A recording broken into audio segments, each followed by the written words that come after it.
भगवान श्री कृष्ण की अमृतमय वाणी पर हम सभी लोग चिंतन कर रहे थे। एक संदेश 12वें अध्याय में भगवान ने हमें दिया, उस पर हम लोग मनन करेंगे। भगवान का संदेश है, संतुष्टः सततम योगी यत्तात्मा दृढ़ निश्चय मयि अर्पित मनो बुद्धिरयि यो मद भक्त स मे प्रियः। भगवान कहते हैं वो मेरा प्यारा है जो सतत संतुष्ट रहे।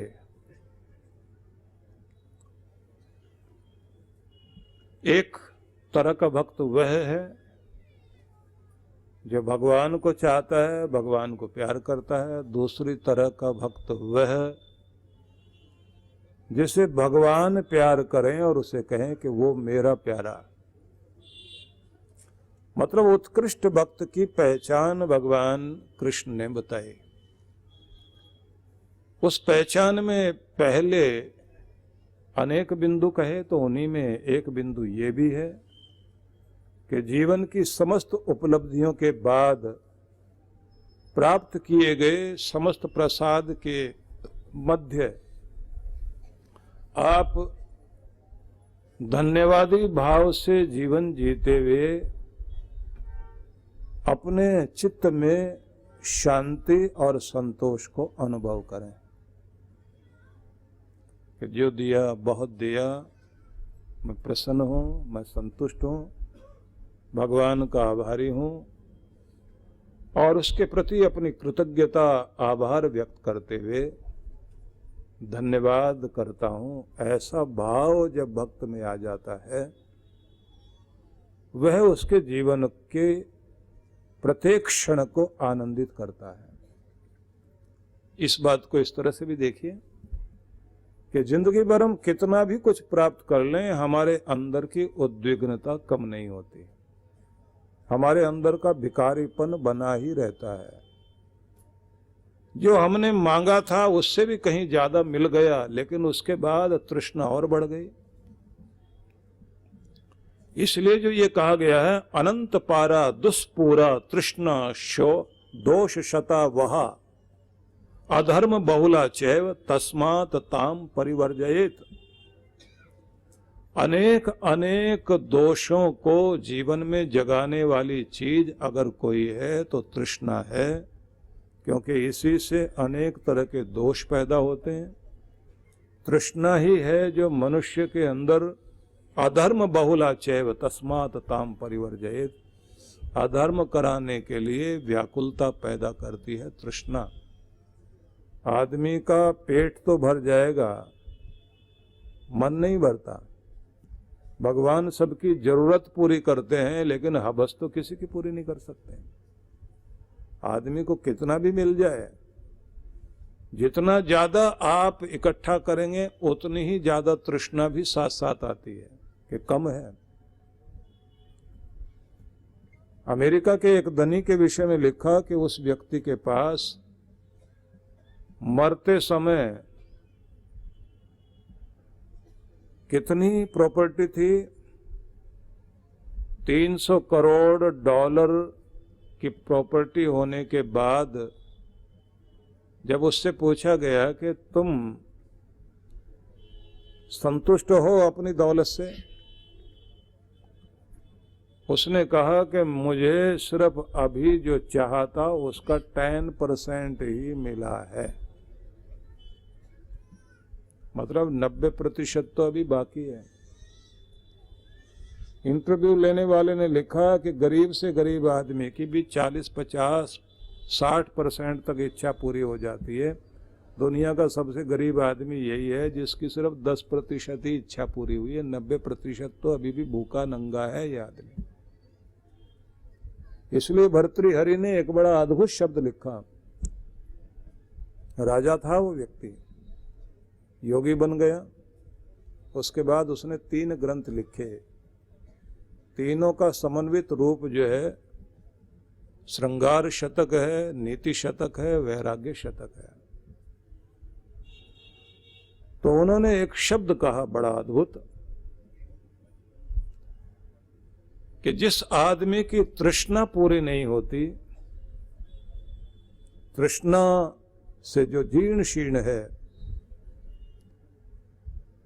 उस आदमी को मान लीजिए कि दुनिया का सबसे गरीब आदमी वही है। विशाल तृष्णा वाला व्यक्ति दुनिया में सबसे ज्यादा गरीब है। उन्होंने एक राजा को देखकर कहा था, जब वो योगी बने हुए थे, वयमिह परितुष्ट वलकलेन त्वम च लक्ष्म्या। साधारण फटे पुराने वस्त्रों से भी संतुष्टि है आज मेरी जिंदगी में, लेकिन सामने दिखाई दे राजन, तुम्हारे पास हजारों तरह के वस्त्र हैं, लेकिन फिर भी तुम्हें लगता है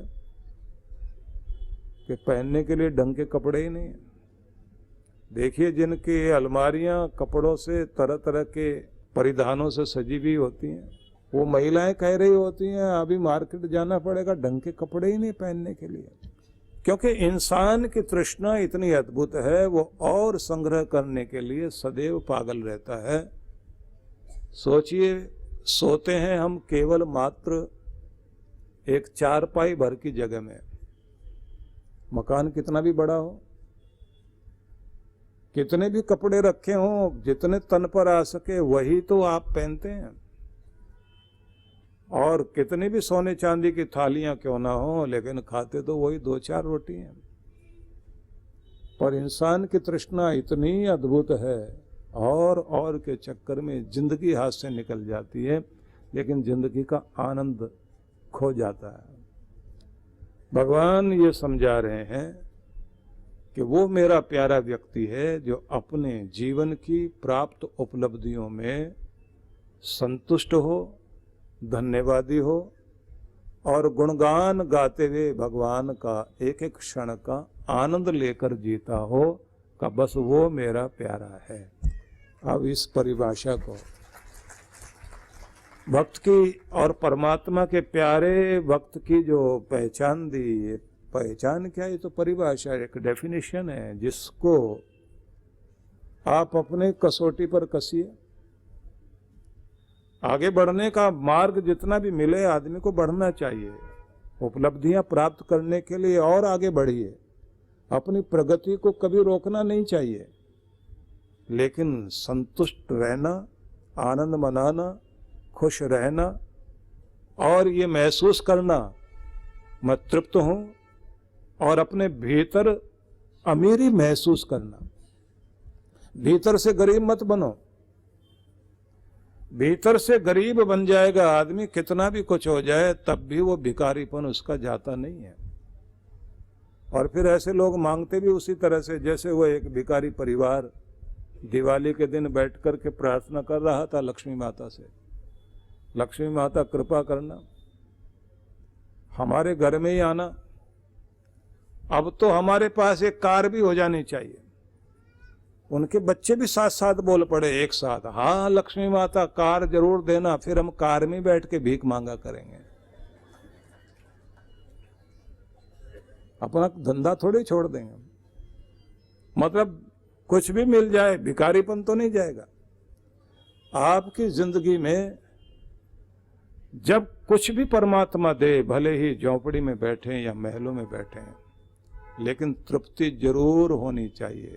जब आप तृप्त हैं तभी आप अमीर हैं, और तभी आप खुशहाल हैं, और तभी भगवान के धन्यवाद के गीत भी गा सकोगे। ये भी बात ऐसे नहीं आती। कितना भी हम कहें, जिंदगी जीने में एक महत्वपूर्ण बात आती है कि आप अपना संतुलन बनाने के लिए और मन में शांति लाने के लिए कुछ प्रयास जरूर करें। वो प्रयास क्या होने चाहिए?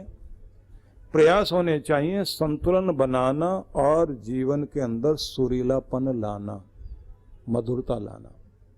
महात्मा बुद्ध के जीवन में यह एक प्रसंग बहुत अद्भुत आता है। एक ऐसा राजकुमार उनके पास आया जो बहुत विलासी जिंदगी जीता था, दुनिया के ऐश्वर्य उसके पास थे। महात्मा बुद्ध के पास जब वो आया तो उसने देखा कि बुद्ध ने जो कुछ भी पाया तपस्या से पाया, त्याग से पाया, छोड़कर पाया, सिर पर बोझ लादने से कुछ नहीं मिला। तो उसने बड़ी कठोर तपस्या शुरू कर दी, शरीर को सुखा लिया। जब अपना हाल खराब कर लिया तो एक दिन बुद्ध बहुत करुणा में आकर उसके पास गए और प्रेम से उससे बोले कि ये तुम क्या कर रहे हो? बोला, आपने जो कुछ पाया त्याग से पाया, तपस्या से पाया, मुझे भी अगर कुछ मिलेगा तो त्याग और तपस्या से मिलेगा। बुद्ध ने कहा कि ये तो ठीक है, त्याग भी चाहिए, तपस्या भी चाहिए, लेकिन तुम अंदर से शांत और संतुष्ट तो नहीं दिखाई देते। छोड़ने का सुख लेना चाहिए, त्याग का सुख लेना चाहिए, तप का सुख लेना चाहिए। तुम जिस भी परिस्थिति में हो उसका आनंद तो मनाओ। जब आदमी ये कहता है मैं इतना छोड़ के आया हूं, तो इसका मतलब है कि उसको छोड़ने की याद है, तो अभी उसको दुख भी है। इतना मैंने छोड़ा, इतना कुछ छोड़ के इधर आया हूं। आप अगर कोई कूड़ा करकट फेंक कर आए तो क्या उसे याद करते हैं कि इतना कूड़ा फेंक कर आया हूं? जो फेंक दिया उसे कूड़ा जब समझ लोगे आप, और जो कुछ पा लिया उसमें आप संतुष्ट हो जाओगे, बस जीवन में आनंदमय से तो आता है। तो बुद्ध ने कहा कि अभी तुम्हारे मन में शांति नहीं आई, चैन भी नहीं है और प्रफुल्लता नहीं दिखाई देती। बोले, महाराज, ना तो मैं भोग विलास की जिंदगी जीते हुए कभी शांति पाया, ना कभी स्वाभाविक मुस्कान आई मेरे पास, चैन की नींद नहीं थी, और अब यहां भी हाल वही है। तो जाऊं कहां? तब महात्मा बुद्ध ने एक संदेश दिया जो उनका बड़ा फेमस है, बहुत प्रसिद्ध है। उन्होंने कहा था, राजकुमार, तुम्हें एक कौशल प्राप्त है वीणा बजाने का, तुम सितार बजाते हो। तो मैं तुमसे पूछना चाहता हूं कि सितार की मधुरता बनाए रखने के लिए क्या करना होता है? तो उस राजकुमार ने कहा कि सितार को पहले सुरीला बनाने के लिए उसे ट्यून करना जरूरी होता है। ट्यून करोगे आप, उसे सही से मिला लोगे सुर के साथ, तब वो सुरीला हो जाता है। तब उसके अंदर से निकलने वाला संगीत कर्ण प्रिय तो होता ही है, हृदय ग्राह्य बन जाता है, हृदय को भी पसंद आता है, और पूरे ब्रह्मांड तक ऐसी तरंग पैदा कर देता है कि चारों तरफ का वातावरण ही बनने लगता है संगीत में। तो बुद्ध बोले, वो ट्यून जो करते हैं उसके लिए क्या करना होता है? राजकुमार ने बताना शुरू किया, अगर तार ढीले हैं तो कसने होंगे। पूरे सितार के तारों को छेड़ छेड़ के देखते हैं कि इतने तारों में से कौन सा ढीला, तो कसो। और कोई कोई तार इतने कसे हुए होते हैं कि उन्हें ढीला करना पड़ता है, और फिर सबको मिलान करते हैं। मिलान करने के बाद फिर छेड़ते हैं संगीत। बुद्ध बोले, तो ध्यान से तुम अपने सितार को महसूस करो और फिर जिंदगी को महसूस करो। अगर जीवन एक सितार है तो उसके बहुत सारे तार हैं। उसमें स्वास्थ्य भी हो सकता है, उसमें परिवार भी है। एक तार सेहत का मान लीजिए, एक तार आपके परिवार का हो सकता है, प्रशासन का हो सकता है। एक तार ऐसा भी है जो समाज के साथ जुड़ा हुआ है। एक तार आपके आध्यात्मिक जीवन के साथ जुड़ा हुआ हो सकता है। एक तार ऐसा भी हो सकता है जो आपके ईश्वर के साथ जुड़ा हुआ हो सकता है। अब ये देखने वाली बात है कि कहीं आप एक तार तो ढीला छोड़े बैठे हैं और दूसरा बहुत तना हुआ है। अब आप अपने ढंग से समझिए, आज के संदर्भ में आप समझने की कोशिश कीजिए कि आज के समय में इंसान सेहत वाला तार तो ढीला करके बैठा है और पैसा कमाने वाला तार जो है उसने इतना कस रखा है कि अगर और तेज दौड़ेगा तो तार टूट ही जाएगा। और सेहत वाला तार इतना ढीला छोड़ रखा है कि उसमें से कोई आवाज ही नहीं आती, दम ही नहीं रह गया, आदमी के अंदर शक्ति नहीं रह गई, गोलियों के सहारे चल रहा है, टॉनिक लेने की कोशिश करता है, लेकिन हजम होगा तभी तो टॉनिक काम करेगा ना। कितना आपने सुना वो महत्वपूर्ण नहीं है, जितना आपने चुनकर जीवन में धारण कर लिया महत्वपूर्ण तो वो होता है।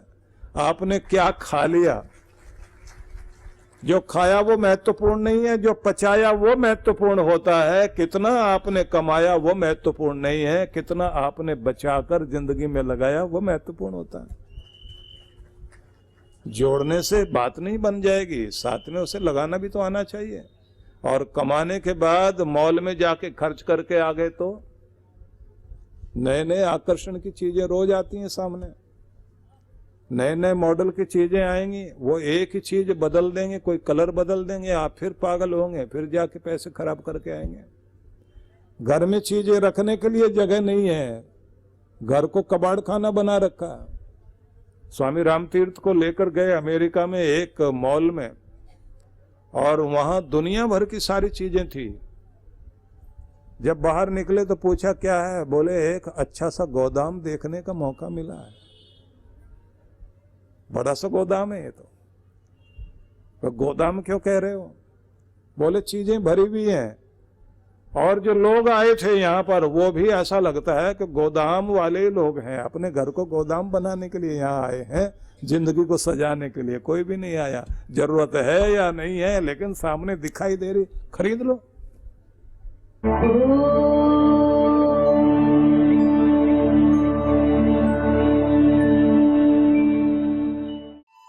झुग्गी झोपड़ियों में सिसक रहे निर्धन बेसहारा बच्चों के लिए प्रगति की सोच रखने वाले, इनके सपनों को साकार करने के लिए इन बच्चों की ही क्षमताओं को बल देने का संकल्प लेकर चलने वाले परम पूज्य श्री सुधांशु जी महाराज एवं डॉक्टर अर्चिका दीदी के पावन सानिध्य में बाल कल्याण योजनाओं को विश्व जागृति मिशन के तहत पिछले कई वर्षों से संचालित किया जा रहा है। इसके लिए पूज्य श्री द्वारा झारखंड के नक्सली प्रभावित आदिवासी क्षेत्रों रुक्का खूंटी में निर्धन बच्चों के संपूर्ण विकास के उद्देश्य से पिछले कई वर्षों से स्कूल चलाए जा रहे हैं। बच्चे समाज और देश का भविष्य है। इनके उत्थान के लिए यदि आप भी बाल विकास योजनाओं में अपना सहयोग देना चाहते हैं तो ऑनलाइन डोनेशन के लिए लॉगिन करें www.vishwajagritimission.org। जीवन संचेतना लाखों पाठकों की बुद्धि को सच्चेतना से और हृदय को सद्भावना से परिपूर्ण करने वाली मासिक पत्रिका जीवन संचेतना। ये देववाणी है परम पूज्य श्री सुधांशु जी महाराज के उपदेशों को पढ़ने एकमात्र समान उपयोगी मासिक पत्रिका जीवन संचेतना। सदस्यता शुल्क भारत में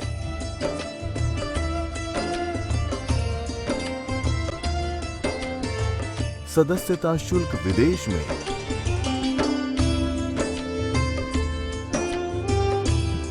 यदि आप जीवन संचेतना की सदस्यता प्राप्त करना चाहते हैं तो इस पते पर संपर्क करें।